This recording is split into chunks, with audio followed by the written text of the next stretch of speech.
Hello everybody, it's your boy N here. I'm coming at you guys with another YouTube video. So, in today's video, I'm coming at you guys with a Bunny Forbidden Sanctuary build.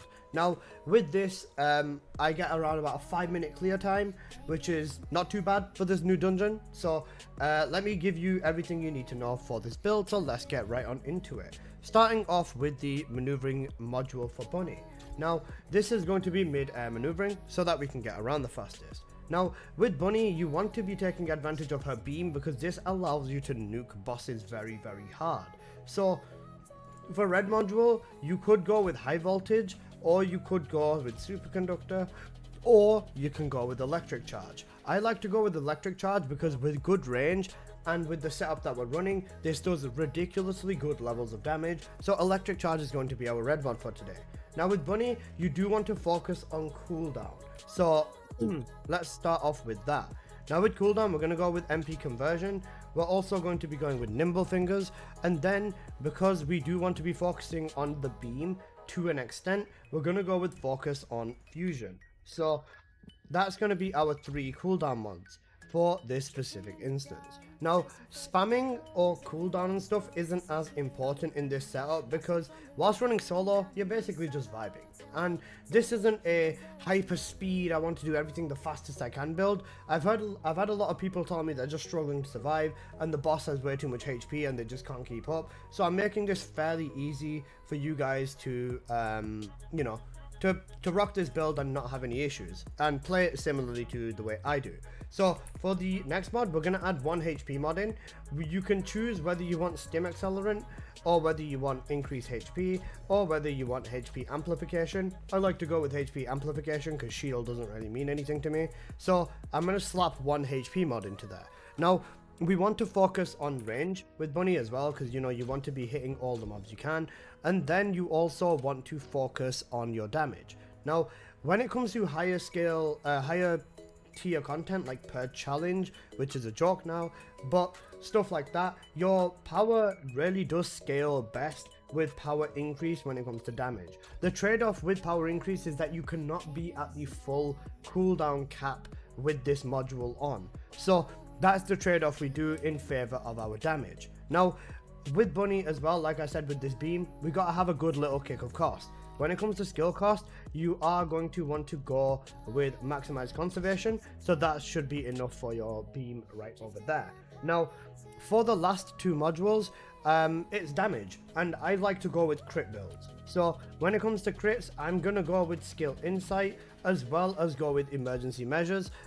This is going to allow you to do plenty of damage. I will talk about ancestor mods a little bit later in the video, and it is an important topic, especially for this dungeon, so we'll come back to that shortly. Next up, for the trigger mod. Now you'd assume, like all Bunny builds, we go with power beyond, but for once that's going to be wrong. We're focusing on the beam, so we are going to be going with wave eruption. So this is going to be the trigger that we go with. Now on to the next part of the build, the reactor.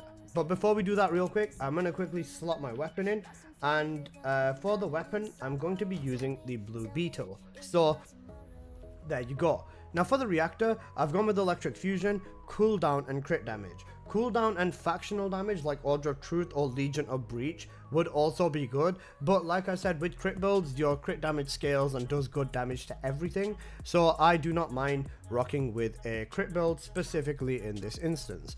Next up, let's have a look at the external components. Now with the external components, there is basically 3 main options that I can give you. So mainly I would go with Hunter. I would go with 2 pieces of Hunter and 2 pieces of Mage. Now there is a lot of back and forth and testing I've done, so forgive me if I mess my stuff up. Other than that, the stats you're going to want is max HP, MP recovery out of combat, max MP, MP recovery in combat, MP recovery modifier and defense, and then max shield and toxic resistance. For your substats, for the cores on here, just max HP and defense across all of them. Now I did mention that you have 3 options. You could go with 2 pieces of Hunter, you could go with 2 pieces of Ascending to replace the Mage, or you could go back and forth. I think Hunter set, Mage set and Ascending are all very back and forth. as for the new bunny set as well, the sprint accelerator memory set, you could also use this set too. This is not too bad for the damage, and unlike Slayer set, it doesn't have any major cost increase, so you could also rock with this acceleration, or sorry, the sprinter set, so that's not too bad. For the arcade tuning tree, I completely forgot to reset it, so let's just ball with it. You're going to want to go with something like this. You're going to want to go across for your damage, and the damage in here is actually going to be important. We're going to go up towards electric cohesion for damage, and then we want to go with crit rate and crit damage. If you do have an Ancestor mod with crit rate on it, it would also work out nicely, and then you could just quickly grab the enhanced cooldown. But yeah, this is back and forth, and because I'm not going to be using an Ancestor mod or showing you the setup without an Ancestor mod, this is what you would want to run. Next up, let's have a look at the weapons and inversions. For the blue beetle, this is what I've gone with. The main thing that you are going to want with the beetle is just going to be the sprint speed to get yourself to cap, and maybe the grapple. That's pretty much it. The modules on here, this is what I run with. It's more so of a stat stick all over everything else. You could also add tactical change into here as well. Let me quickly slap that in somewhere, because the build on here genuinely doesn't matter. There you go. Defense master, when you kill a mob you get defense, and when you change off your beetle and back onto your beetle you also get defense. Those are basically the two main mods that you're going to want on your beetle. Now for your inversions, again I completely forgot to reset them, but we're going to go with skill cost over here, and then we're also going to go with cellular stimulation for a little bit of HP recovery, and max HP with pain suppression. There you go, nice and simple on the inversions. Now let's talk about the Ancestor mod. Now with this, ideally you want to be replacing emergency measures with an Ancestor mod. When it comes to me specifically, I've got an Ancestor mod with crit rate and crit damage. Ideally, I think the ultimate best Ancestor mod you would want to go with would in fact be crit rate, crit damage, either cooldown, which would allow you to spam your abilities, because if you look over here, we're not at the cooldown cap. We're close, but we're not there yet. So you would either want crit rate, crit damage cooldown, or crit rate, crit damage and cost with a harmless negative.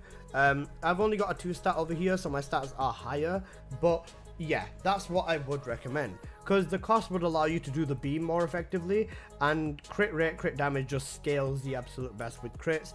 And then you could even go so far with a red cooldown on here, I believe, or a golden or a very high stat cooldown. You'd have to check based on your Ancestor mod. You could even go so far to just put 2 pieces of mage on instead of hunter, or even just go with the entire sprinting set again.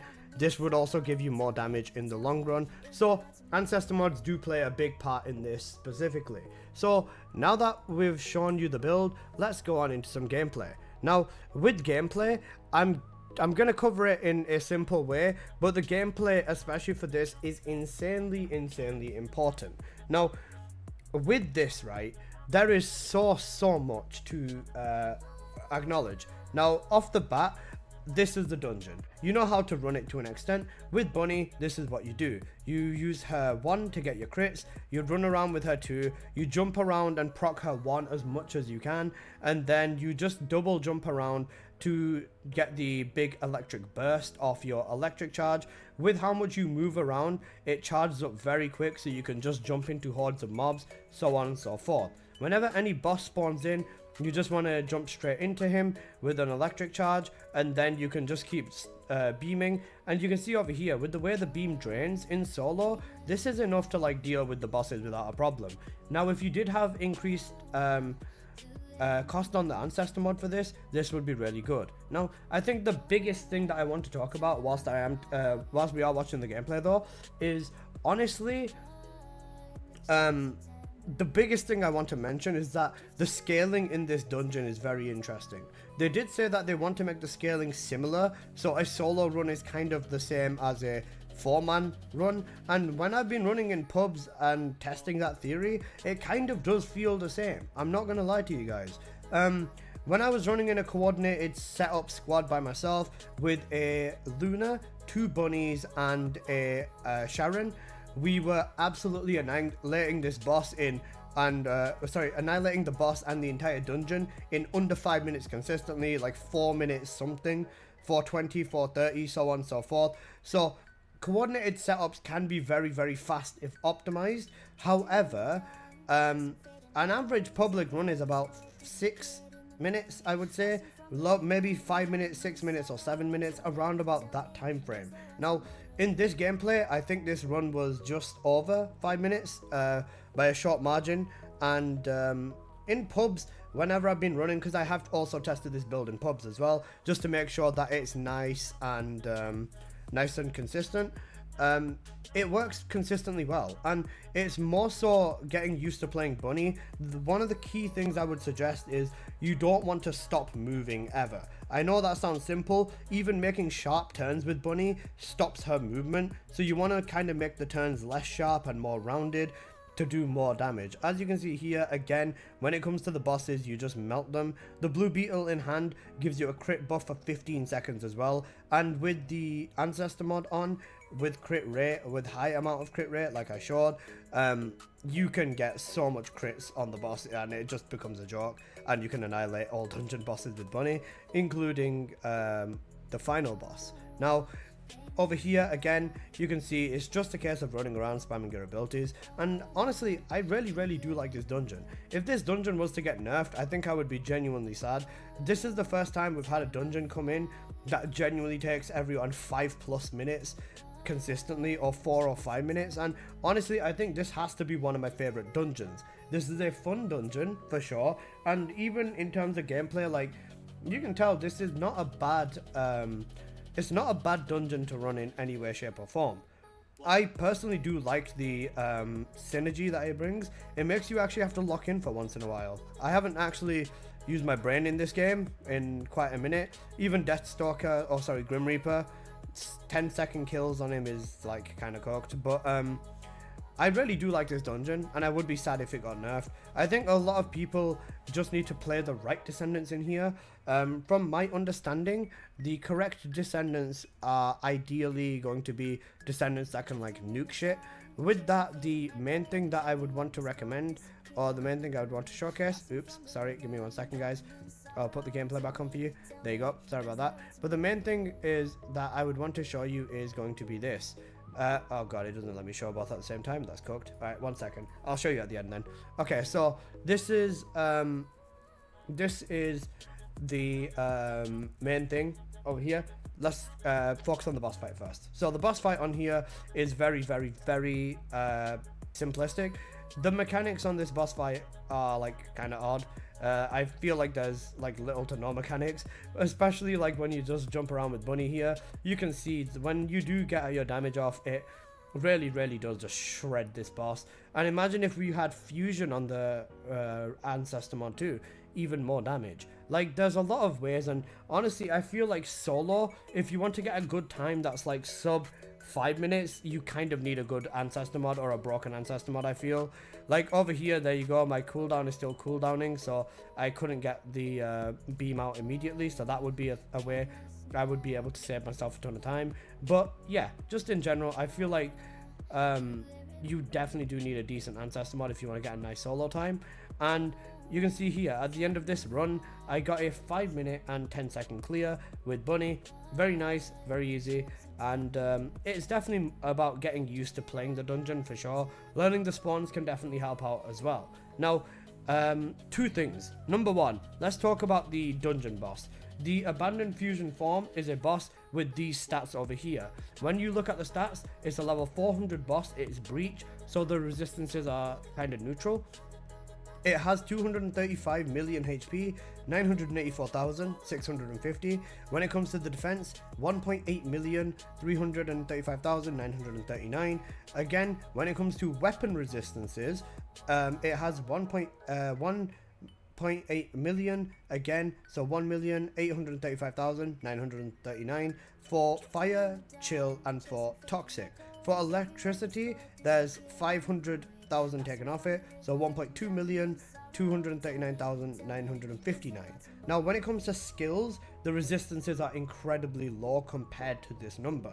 When it comes to fire, chill, and toxic, it is just under a million at 997,000 733, and when it comes to electricity, 665,135.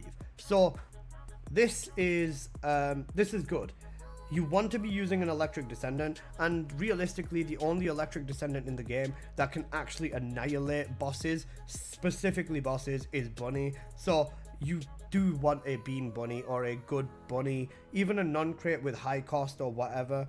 With very low cost is going to help out very nicely.